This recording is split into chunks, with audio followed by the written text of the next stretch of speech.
What is up YouTube, and welcome to this Flash video. So if you're new to the channel, please do consider dropping a like and a subscribe at the end and click that bell button to get notifications. So the Flash was really interesting this week. We had a prison break when, you know what, I love the meta part of this because the fact that, well, some of the rogues, Heatwave and Captain Cold, were in prison break. So yeah, I was hoping for some sort of reference to that, but we never ended up getting that. But we did get a cameo, or kind of a, not even a cameo, but a guest star from an actor. So the Scottish partner of Ralph Dibny, he was actually in Stargate Atlantis. So if you've seen Stargate Atlantis, or if you haven't seen it, I highly recommend checking that out. I absolutely adore Stargate, and well, I never watched Stargate Universe because I didn't really enjoy it, but there's a new Stargate series coming, so yeah, maybe that's going to be worth a watch at some point.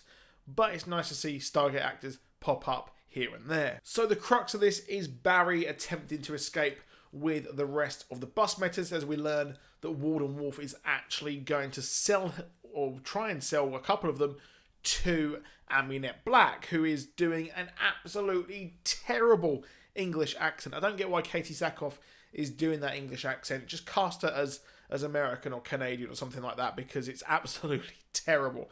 And I'm not really a big fan of the character. She's becoming a bit long in the tooth, but mainly it's due to that terrible accent, that really bad English accent that she has.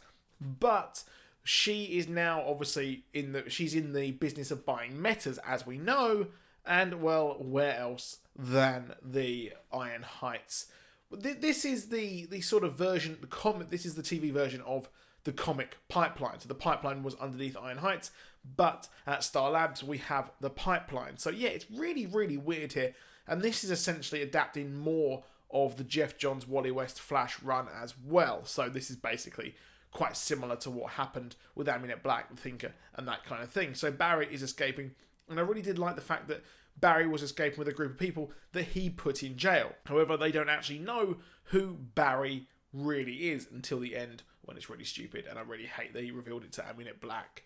So the escape was actually really good. I did enjoy this, and seeing each of them use their own powers was pretty cool. And seeing each of these, I really did actually like Becky. I thought Becky was actually a bit better. The actress played it a bit better here. I know she was supposed to be over the top and annoying in her debut episode, but this episode was actually a lot of fun, and she is kind of she tried to redeem herself, but at the end it's just not really going to actually work out for her at all, is it? So Barry's actually clever again. So long we've seen Barry really not be smart or use his brain whatsoever. He is essentially a guy who runs fast, whereas the original version of the Flash in the comics, he's really smart. He's super smart. He's able to kind of get out of situations, use his brain and things like that. For mega technical things, he did have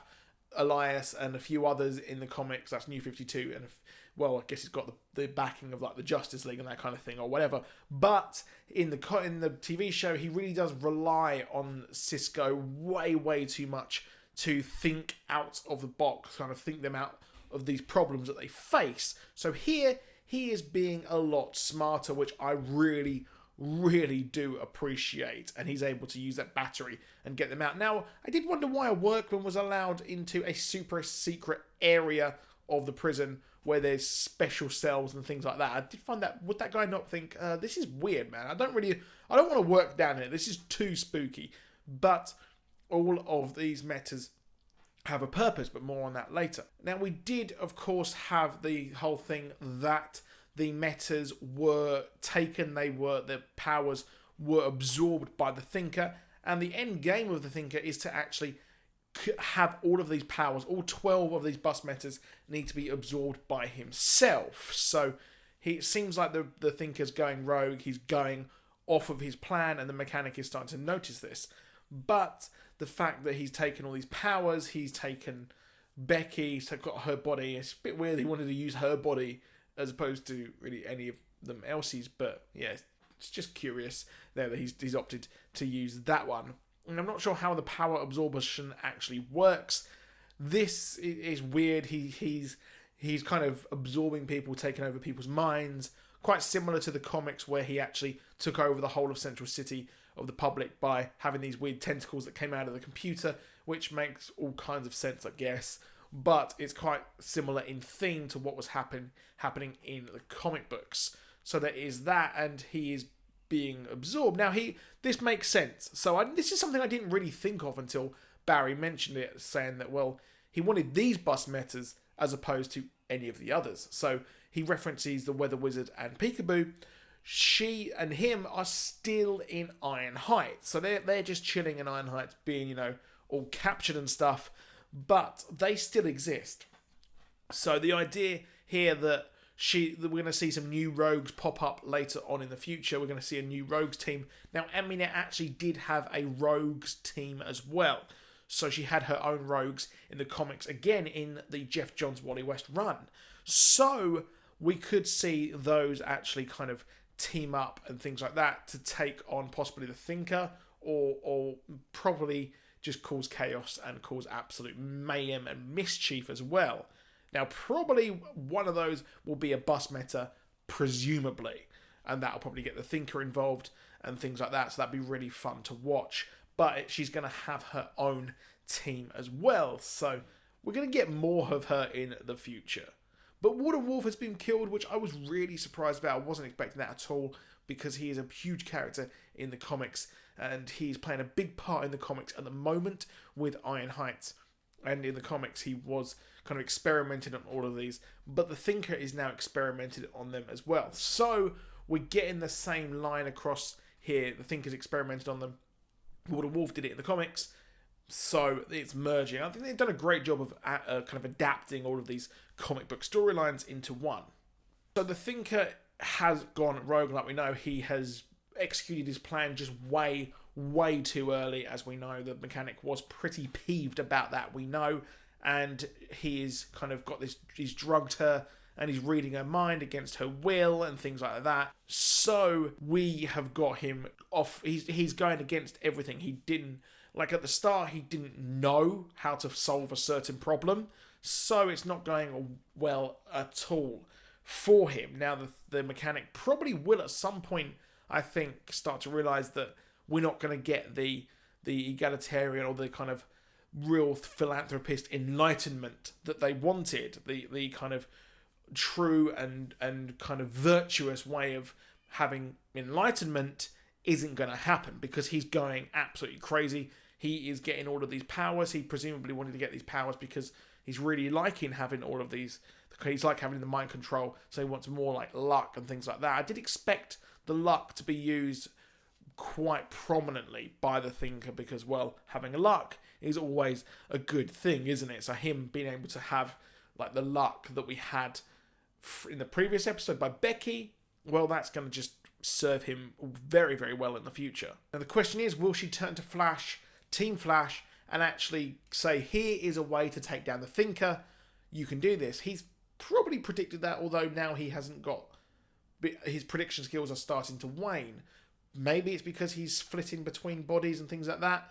I don't know. Maybe it's kind of diminishing returns on switching bodies. But it's pretty cool that he's able to do that. And I thought that was a really cool twist at the end, which I was not expecting. But I expect that the mechanic will probably at some point realise this isn't going to go well and just drop off these plans with the cerebral inhibitor.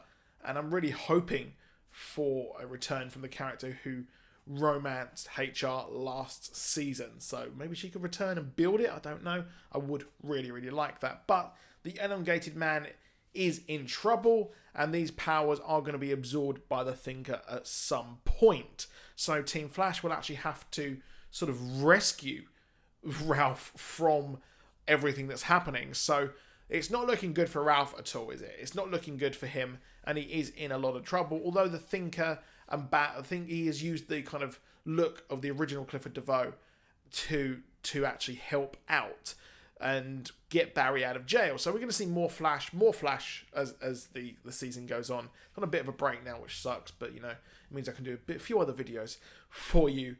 But I do like the fact that something I've never really raised in my videos so far is the fact that Clifford DeVoe He actually died, and his AI was implanted into the entire internet and things like that by Mr. Terrific. He was involved with Mr. Terrific. It's a whole thing in the comics. I'd go check that out if you really are interested in that.